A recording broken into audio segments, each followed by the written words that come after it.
কিন্তু বেশি দূর যেতে পারি নাই। পিছন দিক দিয়ে কে যেন আমার হাত ধরে নেয়। আমি পেছনে তাকিয়ে দেখি রিমি।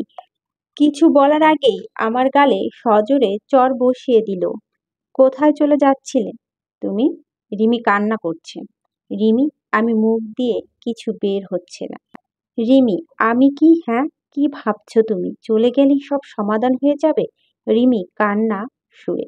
রিমি, আমি চাই না আঙ্কেল আন্টি কষ্ট পাক। মাথা নিচু করে বললাম। তুমি আপু আম্মুর কষ্টটা দেখলে, আমার কষ্টটা দেখলে না? তোমার জন্য আমার ভিতরে কি যে রক্তক্ষরণ হচ্ছিল তুমি জানো? কাগজটা পাওয়ার পর এক মুহূর্তের জন্য মনে হচ্ছিল এই বুঝি সবকিছু অন্ধকার হয়ে এলো। রিমি কান্না করছে অঝোর নয়নে। রিমি, তুমি বলো আমার কি করা উচিত ছিল? যেই মানুষগুলো আমার বিপদে দাঁড়িয়েছে তার মেয়ের সাথে সম্পর্ক করে বসবো আমি বলছিলাম তো আব্বু আম্মুকে আমি ম্যানেজ করব। রিমি, রিমি, এটা হয় না, আমাকে চলে যেতে দাও। আমি পা বাড়ালাম। রিমি হয়তো আমার কথা বুঝবে না। কোথায় যাবে শুনি? ভালো করে হাঁটতে তো পারো না। এরে এক পা বাড়ালে বাকি যে পাটা ভালো আছে সেটাও ভেঙে দিব। রিমি রাগ দেখে। হয়তো এটাই ভালোবাসা বহিঃপ্রকাশ। আমি রিমির ভালোবাসা বুঝি, কিন্তু ভালোবাসার মূল্য দিতে পারছি না, যার জন্য আমারও খারাপ লাগছে। আচ্ছা, বাসায় চলো। ভালোবাসতে হবে না, মন খারাপ করে অভিমানী সুরে বলল। আমি জানি রিমি আমার সুস্থতার জন্য এ কথা বলছে। রিমি আমাকে টেনে একটা রিকশা বসালো। জানি কথা বললেও কোনো কাজ আসবে না। আর আমি কোথায় বা যেতাম? বাসার অবস্থা আগের থেকেও খারাপ। ভাবিকেও সংসার ছেড়ে থাকতে হচ্ছে। আর আমার তো পাই ভালো হয় না। যে কাজ করব আর দিন কাটাবো। রিকশায় দুজন চুপচাপ। রিমি, একটা কথা বলো। নীরবতা ভেঙে বলো রিমি। রিমি, আমি তোমাকে ভালোবাসি, কিন্তু তোমার পরিবারের বিরুদ্ধে যেতে পারবো না। আর এখন আমার লক্ষ্য হচ্ছে ভাবিকে তার সংসারে ফিরিয়ে দেওয়া। আমি আমিও তো চাই তুমি তোমার পরিবারে নিজের সম্মানে ফিরে যাও। আর ভাবিও তার সংসার। রিমি, আমার একটা অনুরোধ রাখবা? হুম, বলো রিমি। আমি চাই তুমি আমাকে ভালোবাসো, এটা যেন কেউ না জানে, বিশেষ করে তোমার আব্বু আম্মু। আমার বন্ধুর মতো থাকবো আমি। হুম, ঠিক আছে। আগে বাসায় চলো। রিমিদের গেটের সামনে চলে আসলাম। ভিতরে যাবার সময় আঙ্কেল সামনে বলল, কোথায় গেছিলা রিমি?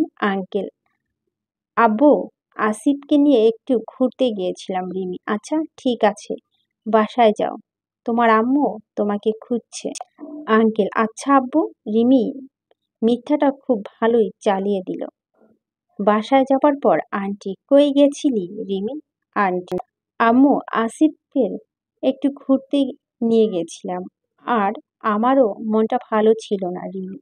আমাকে বলে যেতে কত চিন্তা হচ্ছিল আমার। আন্টি, সরি আম্মু, আর এমন হবে না। রিমি, সেই দিন পর থেকে রিমির সাথে আমার বন্ধুত্ব সম্পর্ক কিন্তু রিমি এটাতে সীমাবদ্ধ রাখছে না। বিভিন্ন সময় আবেগ দেখে ফেলে। তবে আঙ্কেল আন্টি এই ব্যাপারে কিছুই জানে না। আর আমি রিমিকে বলছি, আমি রিমিকে তখনই ভালোবাসি যখন আঙ্কেল আন্টি মেনে নেবে। আর প্রতিষ্ঠিত না হতে পারলেও তো কোনোভাবেই মেনে নিবে না। আর আমার প্রধান লক্ষ্য হলো পাটা পুরোপুরি ভালো হয়ে যাক। ভাবির সাথে মাঝে মাঝে কথা হয়। ভাবি এখন নিজেদের বাসায় আছে। আমাদের পরিবারের লোকজন নাকি খবরই নেয়নি। ভাবিও সেই অপমানের কারণে কারো সাথে কথা বলেনি। আর ভিডিও পাওয়ার কোনো কুলে খুঁজে পায়নি। আর পাবো বলে মনে হচ্ছে না। তাই বলে জীবন থমকে যাবে এমনটা না। আঙ্কেল আমাকে তার অফিসে পার্ট টাইম জব করতে বলছে। বলছে কিছু করতে হবে না, কিন্তু আমি নিজেকে ছোট মনে করব ভেবে জবটা দিল। তার পাশাপাশি রিমির কলেজে ভর্তি হতে বলল। আসলে এই 1 মাসে আমার মনে হয়নি আমি অন্যর বাসায় আছি। এতটা আপন করে নিয়েছে এই পরিবারটা। আর আঙ্কেল তো আমাকে তার ছেলে আসনে বসিয়ে দিচ্ছে। ওদের কাছে একটা প্রাণ অমূল্য। ওনার ছেলেকে বাঁচানোর জন্য উনি চাচ্ছে আমার ভবিষ্যৎ যেন সুন্দর হয়। আর টাকা পয়সা ওনার কাছে কিছুই না। তাছাড়া আমার বর্তমান অবস্থা আঙ্কেল আন্টি ভালোভাবেই জানে। বাসায় তো যেতে পারবো না, আর যাওয়ার কোনো জায়গাও নাই। তাই হয়তো এত মায়া। রিমি আঙ্কেলের কথা শুনে অনেক খুশি। আমাকে কোথাও যেতে না দিয়ে তার অফিসে জব, তার সামনে কলেজে ভর্তি হতে বলছে।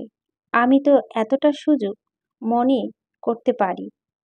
এতে করে লেখাপড়াটাও এগিয়ে যাবে। আমি বাসা ছেড়ে ভালো থাকতে পারবো।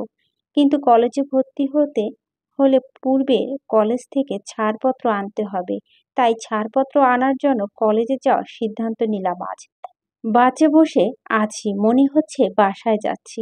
আসলে বাসা থেকে কলেজ মাত্র 5 মিনিটের রাস্তা। ইস, আজ যদি আমার বাসায় যাওয়া হতো, আম্মুর হাতের রান্না খেতাম, ভাইয়ার উপদেশ আর আব্বুর ভালোবাসার শাসন পেতাম। কিন্তু তার হলো না। বাস চলছে, বুকের ভিতর কেমন ব্যথা ব্যথা লাগছে। যদিও দূর থেকে আম্মুকে দেখতে পেলাম। বাস এসে স্টেশনে থামলো। বাস থেকে নামা মাত্রই আবিরকে দেখলাম। আবির আমাকে দেখে দৌড়ে আসলো। কিরে আসিফ, এতদিন কই ছিলি তুই? কলেজে যাস না? মোবাইল কল দিলে বন্ধ।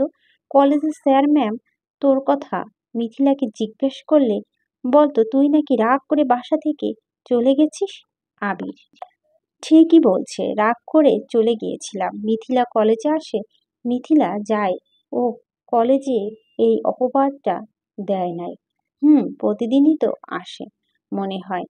কেন গেছিলি রাগ করে? আর মোবাইল বন্ধ কেন? আর এমনি আব্বু মারছিল। পরে ঢাকা মামার বাসায় উঠি, ওইখানে ভর্তি হব। তাই কলেজ থেকে কিছু কাগজপত্র নিতে আসি। আমার তো মামাই নাই। তবে আমার কিছু বলার ছিল না, মিথ্যাটা বলতে হলো। এত আচ্ছা, কলেজে যাবি এখন? আচ্ছা চল। আবিরের সাথে কলেজে গেলাম। কলেজের পুরনো স্কুল জীবনে বন্ধুরা এসে ভিড় করলো। কই গেছিলি? আমি কলেজে কেন আসি না? রাগ কিসের জন্য? আব্বু মারলো, বাসা থেকে যাওয়া লাগে নাকি? আজ থেকে কলেজে আসবা কিনা? সবগুলো সত্য মিথ্যা বুঝিয়ে প্রিন্সিপাল স্যারের রুমে ছাড়পত্রের জন্য দরখাস্ত দিলাম। স্যার জানতে চাইলো কারণটা কি। আমি স্যারকে বললাম ঢাকাতে একটা পার্ট টাইম জব পাইছি, তাই ওইখানে ভর্তি হব। স্যার আমাকে কাগজপত্র সবকিছু বুঝিয়ে দিল। পরিচিত স্যার ম্যাম গণের খবর নিলাম। সবাই আমার না আসার আর এই কলেজ থেকে চলে যাওয়ার কারণ জানতে চাইলো। প্রিন্সিপাল স্যারের দেওয়া উত্তর দিচ্ছি। অফিস থেকে বের হতে মিথিলাকে চোখে পড়ল। আগের মতো পদ্মা করে আসে। এই মেয়েটা যে আমার চিরচেনা। যতই পদ্মা করুক, চিনতে ভুল হবে না। মিথিলাকে দেখে কেন জানি ঘৃণা আসছিল না। মন চাচ্ছিল মিথিলাকে গিয়ে জিজ্ঞাসা করি, কেমন আছিস মিথিলা? আমাকে বাসা থেকে বের করে খুব সুখে আছিস কিনা? মুহূর্তে গোল হয়ে আসলো। মিথিলাও দেখছি আমার দিকে চেয়ে আছে। হয়তো কারো কাছ থেকে শুনছে আমি কলেজে এসেছি, তাই হয়তো এক নজর দেখার জন্য দূর থেকে তাকিয়ে আছে। আবার আমার ধারণা ভুলও হতে পারে। আমি বেরিয়ে যাওয়ার সময় হাঁটতে থাকি, মাথা নিচু করে। মিথিলাকে দেখি নাই এমন একটা ভাব নিয়ে, কিন্তু মিথিলাকে আমার দিকে এগিয়ে আসতে দেখি। আমি পাশ কাটিয়ে চলে যাব, এমনি মিথিলা ডাক দিল, আসিফ, তোর সাথে কিছু কথা আছে। মিথিলা মিথিলা আমার সাথে কি কথা বলবে আমি জানি না, আর জানতেও চাচ্ছি না, তাই না সোনার ভান করে হাঁটতে লাগলাম। আসিফ, প্লিজ একবার শোনো। মিথিলা পেছন থেকে সামনে আমার পথ আটকে, কি বলবি তুই? তোর জন্য আমি বাসা ছাড়া হয়েছি, এমন একটা অপবাদ তুই দিলি, যার কারণে 1 মাস ধরে আম্মুকে দেখি না, আম্মুর কথাও শুনি না। আব্বু করা শাসন আমার জীবনে নেই। আমার সাথে কথা বলার অপরাধে ভাবিকে বাপের বাড়ি পাঠাইয়া দিছে। কেন জানি রাগ আর কষ্টগুলো চোখে পানি হয়ে বের হচ্ছে। আসিফ, তুই আমাকে মাফ করে দে। আমি জীবনে এমন একটা ভুল করছি যার জন্য আমি রাতে চোখ লাগিয়ে ঘুমাতেও পারি না। চোখ বন্ধ করলে আমার পাপের দৃশ্যগুলো আমার চোখে ভাসে। মিথিলার চোখের কোণে পানি। মিথিলা, ন্যাকা কান্না কাদার কি আছে? যা চাইছো তাই করছো। আমিও চাইলে তোমাদের সব কিছু ফাঁস করে দিতে পারতাম, কারণ আমার কাছে ভিডিও আছে। কিন্তু তোকে ভালোবাসতাম। তোর সম্মান যেন নষ্ট না হয়। নিজের সম্মান নষ্ট করে সবার চোখে নামক মিথ্যা অপবাদ নিয়ে বাসা থেকে বের হয়ে গেলাম। কিন্তু একটা দুঃখ কি জানিস? ভাবিকেও বাসা থেকে বের করে দিচ্ছে। ভালো থাকিস। চোখ বেয়ে পানি বের হচ্ছে। আবার কেন জানি মিথিলার সাথে কথা বলছি, রাগও হচ্ছে নিজের উপরে। আর কথা বলা ইচ্ছা ছিল না। হাঁটতে শুরু করলাম। আসিফ, দাঁড়া প্লিজ, শোন। আমি জানি মিথিলা এগুলো অভিনয় করতেছে, কারণ মিথিলা নিখুঁত অভিনয় করতে পারে, যেভাবে পরিবারের লোকজনদের সামনে করল। আমি আর মিথিলার সাথে কথা বলতে পারছিলাম না। চলে আসলাম। ইস, আম্মুকে দেখা খুব ইচ্ছে। আমি আবার ঢাকা ব্যাক করব। টিকিট কেটে বাসের মাঝখানে জানালার পাশে বসে আছি।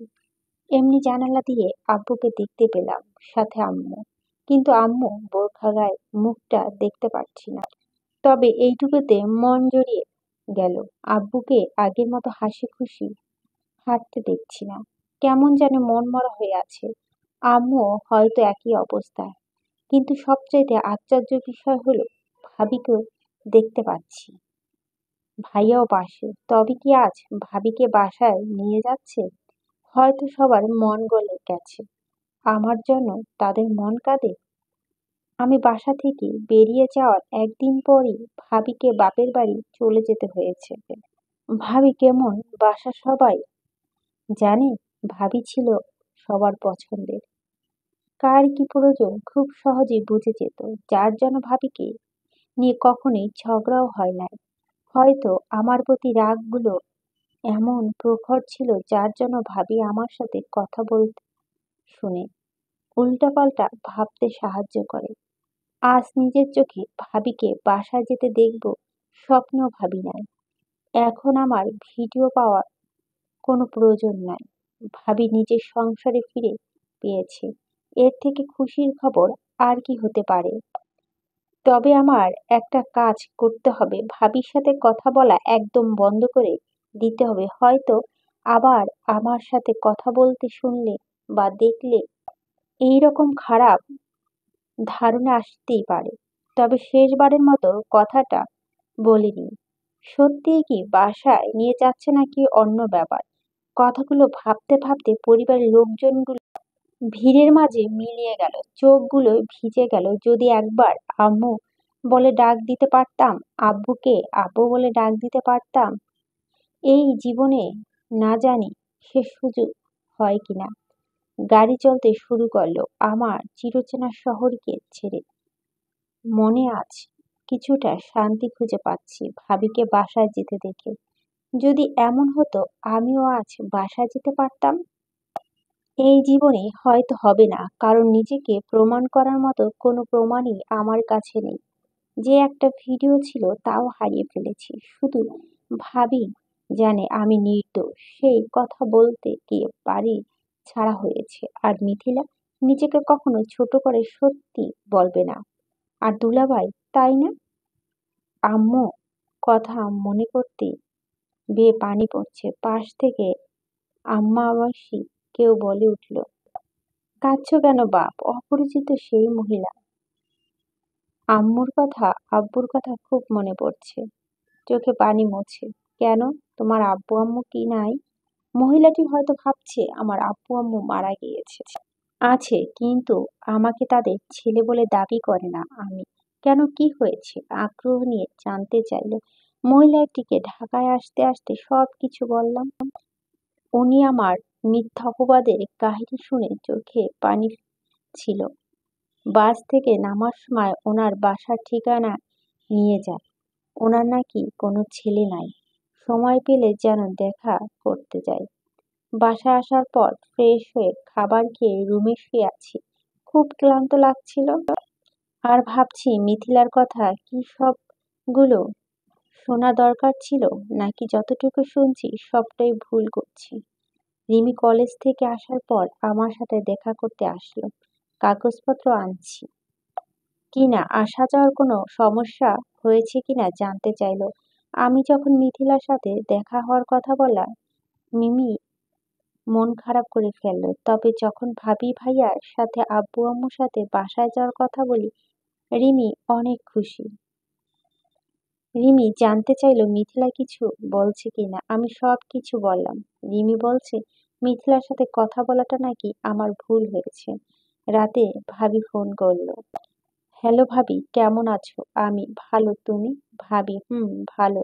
আমি আসিফ, আজ তোমার ভাইয়া আর আব্বু আম্মু আমাকে বাসায় নিয়ে এসেছে। ভাবির কথা শুনে মন ভরে গেল। তাহলে ধারণা সত্যিই ছিল, তাই নাকি? কিন্তু এতদিন পরে নিতে আসলো। আমি ওরা বলছে তোমার উপর রাগ করে নাকি আমার সাথে এরকম করছে। তোমার সাথে এই পরিবারে কেউ যোগাযোগ করুক, এটা নাকি কেউ চাচ্ছে না। ভাবি কথা শুনে মনটা আবার খারাপ হয়ে গেল। তার মানে আমার প্রতি তাদের কোনো মায়া হয়নি। আহ, আচ্ছা ভাবি, তাতে সমস্যা নেই। তুমি বাসায় ফিরে এসেছো, এতেই খুশি। চোখ মুছে আমি তোমাকে বাসায় ফিরে আনার চেষ্টা করে যাব। দেখবো আমি জয়ী হই।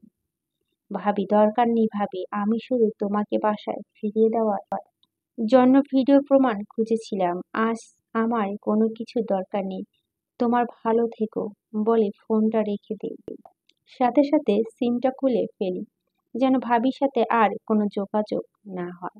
ভাবি তার সংসার নিয়ে ভালো থাকুক। আমি ফিরে যাওয়ার চিন্তা করি নাই। করলে হয়তো এই দিনে ভিডিওটা দেখিয়ে দিতাম। তখন যেন মিথিলা ভালো চেয়েছি, আজও চাই মিথিলা সম্মান নিয়ে বেঁচে থাকুক। আর যদি পাপের পরিমাণ বেশি হয়ে যায়, তবে শাস্তি মিথিলা নিজ থেকেই পাবে। আমি যখন মিথিলার ভালো চেয়ে বাসা থেকে চলে এসেছিলাম, এখন স্বার্থপর হতে পারবো না। আর আমার কাছে এখন নির্দোষ হওয়ার প্রমাণও নাই। পরের দিন রিমির সাথে গিয়ে কলেজে ভর্তি হয়ে যায়। রিমি বিজ্ঞান বিভাগে, আমি মানবিকে, তাই ক্লাসগুলো ভিন্ন।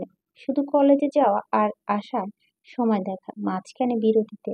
ক্লাসের প্রথম দিন আমার পরিচয় দিতে হয় শিক্ষকদের কাছে। সবকিছু ঠিকঠাক বলি, শুধু মামার বাসা থেকে পড়াশোনা করব এটাই মিথ্যা বলছি।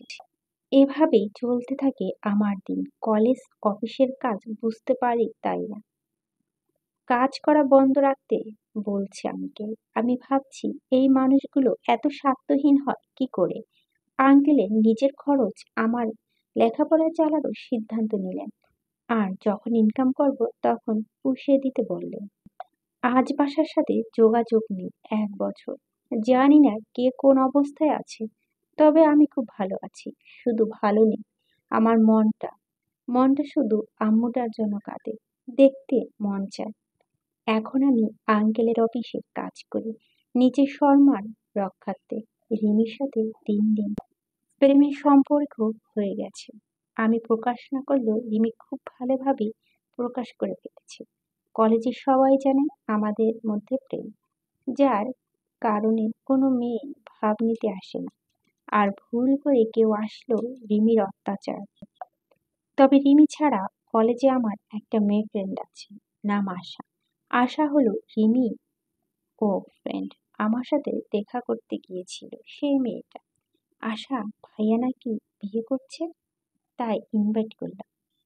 আজ নাকি সেখানে যেতে হবে আমাকে আর রিমিকে। কি আর করার, বিয়েতে গেলাম, কিন্তু কনের বাড়ি গিয়ে আমি পা ফেলার জায়গা পাচ্ছি না। কারণ আশার ভাইয়ের সাথে সুমি আপুর ননদের বিয়ে, মানে দুলা ভাইয়ের বোনের বিয়ে।